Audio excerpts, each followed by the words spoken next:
É a linha de frente, É a né? linha de frente, cara, é soldado. Como que você acha que funciona esse mundo espiritual? As coisas acontecem primeiro no mundo espiritual e depois elas descem pra cá? As coisas são simultâneas? Como que é essa... Vila, eu não sei assim como explicar isso, mas eu creio que você começa ganhando qualquer coisa na oração. Que é no mundo No espiritual. mundo espiritual. Mas também a própria palavra diz, né? Fé sem obras é morta, lá em Tiago. Quer dizer, não adianta só ficar orando, vai alguma coisa, pô. Entendeu? Então eu falo para as pessoas, é importante você estar em oração, mas você tem que estar orando e fazendo alguma coisa, né? Então, eu acho que assim, o movimento missional da igreja, ele não é só oração. Ele é oração, mas você tem que ser os pés e as mãos de Cristo. Então, mas o cara que vai lá tentar fazer sem oração, pô, meu irmão, vai pra Unicef então, velho. É. Os caras estão muito mais estruturados, vai lá e faz com eles, né? Então, e eu acho que tem muita coisa que quando você começa a orar, eu não sei nem se você quer entrar nesse assunto, mas tem certos espíritos territoriais, cara. Sim. Entendeu? Então, tipo, não é... Eu lembro a primeira vez que eu fui pregar no Egito. Explica como funciona isso. Então, essa história, cara, isso aí foi, que é 2011, eu fui convidado pra palestrar numa conferência lá no Egito. Egito é o que lá, a maioria? Islâmico. É islâmico? É. E, cara, eu desci no Cairo, te juro, cara, e era um daqueles aeroportos que o Finger não ia pra aeronave. Tá. Então, desce e depois você... pega o busão e daí Entendi. você vai pro terminal. Entendi. Cara, eu desci as escadas, literalmente... Do avião? Do avião. É como se eu sentisse uma opressão, cara. Eu comecei a ter uma ânsia de vômito, assim. Cara... Vum, veio pra cima de mim com uma afronta, tipo, o que é que você tá fazendo aqui? Cara, eu fui pro hotel que eles reservaram lá pra mim, começava aquela chamada de oração, aquela sirene. Aquele negócio lá, começava... Parecia que vinha um negócio assim, sabe? Uma opressão. Tipo, o que você tá fazendo aqui? Você ficava atordoado. E daí eu comecei a entender, cara, eu vim aqui de alegre, muito inocente, muito ingênuo.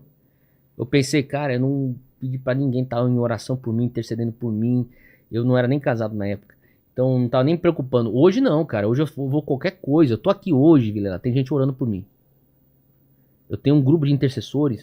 Eu vou pra qualquer coisa. Vou pregar pra tal lugar. Tô pegando ir pra um outro país aí. Que nem... recentemente eu tava... Nem sei onde eu tava. Eu tava num lugar aí... Tava na Europa, eu acho. Ou eu vou lá pro México. Eu lembro que eu fui pro México. Cara, foi uma você sentia a atmosfera, assim, um travar de guerra espiritual. Quando eu tava lá ministrando no México. Que de cama. Eu saía da cama, ia pro púlpito, do púlpito eu ia pra cama. Então, quer dizer... E uma das outras coisas que eu via era assim... Eu lembro uma vez que eu fui pra pregar lá em Brasília. E, cara, eu tava num avião, indo pra Brasília, saindo de São Paulo, indo pra Brasília. Eu senti Deus falar pra mim assim, ó, amanhã, quando você for pregar, você tem que fazer certos decretos nos ares. Tinha umas paradas assim meio que... Eu tô falando isso pra você porque eu tô sentindo que você entende o que eu tô falando. Não, já li muito sobre isso. É que depois eu quero que você explique, porque a gente tá falando uma coisa e de repente não explicou esse lance de território, como funciona. Exato. Então, quer dizer, Brasília... Tem algo em Brasília no mundo espiritual que não é a mesma coisa que tá aqui em São Paulo. Mas esses espíritos territoriais ou demônios territoriais, seja lá o que for, eles não seguem a demarcação humana, necessariamente. Não é o cara do Egito. Não, eu não acho que assim, segue aquilo que a ONU determina. Aqui é a risca da Paraguai é pra cá. Aqui, ó, esse daqui não entra pra cá. Como que funciona isso? São coisas lá de a Bíblia, trás? O próprio apóstolo Paulo, ele traz uma hierarquia, né, no mundo espiritual. Assim como você tem nossa briga não é com... uma hierarquia no mundo da luz, né? Sei. Um anjo carrega uma certa autoridade, um arcanjo carrega uma outra autoridade, Querubim. né? Exato. Então, da mesma coisa do outro lado. Então, ele deixa claro, por exemplo, a gente tá falando aqui de principados. Certo, e potestade. Exato. E os principados, que nem você tem o principado de Mônaco, que quer dizer o quê? É autoridade naquela região. Exato. Da mesma maneira, você leva o mundo espiritual. Então, existe algo que você tem que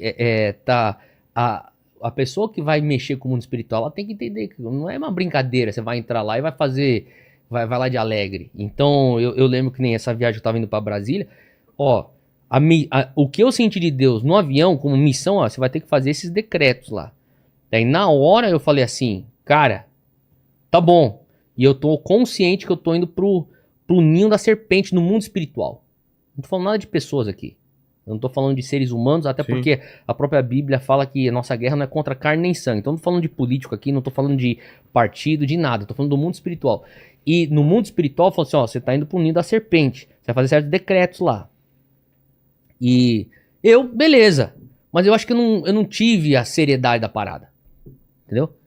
Eu sei que na hora que eu comecei, era um evento, uma conferência de um amigo meu que tava ministrando, tava organizando tudo lá. Daí ele falou assim, ó, você vai pregar nessa sessão aqui e tal. Daí eu falei, beleza. Aí eu falei pra ele assim, ó, Guga, depois que terminar isso aqui, eu sinto que se você puder chamar aí os músicos, a gente vai entrar no momento aí, eu tenho que fazer certas coisas aqui e tal, de decreto, daí eu passo bola pra você, o microfone pra você. Ah, beleza, tal. E dito e feito, fomos lá e fizemos lá a parada, tal. Daí chegou na hora, eu tive que fazer os decretos. Cara, foi só terminar de fazer as coisas que eu falei. Pronto. Fui pro bastidor, peguei meu celular. Minha esposa. Tô correndo pro pronto-socorro, ela falava. O nosso filho, nosso segundo, tava brincando em cima de uma mureta lá na casa dos meus sogros. Do nada, sem explicação. Tropeça e cai com a boca na quina do tijolo aqui, assim, ó. Putz. Pá, abre aqui assim o tijolo. Até hoje ele tem a cicatriz. Na hora, sabe assim, alguém pode pensar, ah, coincidência. Mas você sabe quando é e quando não é. Na hora ver esse negócio, cara, você foi boca de Deus pra cá, o diabo não conseguiu pegar você aqui, vai pegar a boca do teu filho. Entendeu? Então eu comecei a perceber, eu sou um pouco cabeça dura, Vila. Demorou 3 dessas. Eu ia pra certos lugares, bum, acontecia alguma coisa em casa. Então o que eu faço hoje? Antes de eu sair pra ministrar algum lugar, eu reúno os meus filhos, eu tenho 4. E 3 meninos, uma menina. Minha esposa, a gente ora junto. Eu cubro eles com o sangue de Jesus no mundo espiritual e eu vou. E eu aviso os meus intercessores, ó, tô indo pra tal lugar, me cubra e cubra minha família. Que nem eu falei, antes de vir pra cá, eu já mandei uma mensagem lá no WhatsApp, pá. Pessoal, tô indo lá pro podcast do Vilela, por favor, esteja em oração por mim. Pô, o pessoal tá orando agora. Então... Porque no mundo espiritual tem uma guerra tentando atrapalhar o lógico. Tudo. Tipo, eu acho que assim, leva muito mais fé você acreditar na ausência do mundo espiritual do que na presença do mundo espiritual e naquilo que é o que o mundo espiritual impacta no mundo físico. Cansaço do nada, depressão, confusão, irritação, ansiedade, né? Então, quer dizer, tudo isso pode ser causado. Pode ser causado. Não tô falando que não tem uma razão médica, não tô falando que não existe meios médicos para lidar com isso, de maneira alguma. A ciência explica isso também. Mas o que eu tô falando são lugares onde o mundo espiritual pode capitalizar se a pessoa tem uma tendência para aquilo, para isso, entendeu? São brechas, né? São brechas, exato.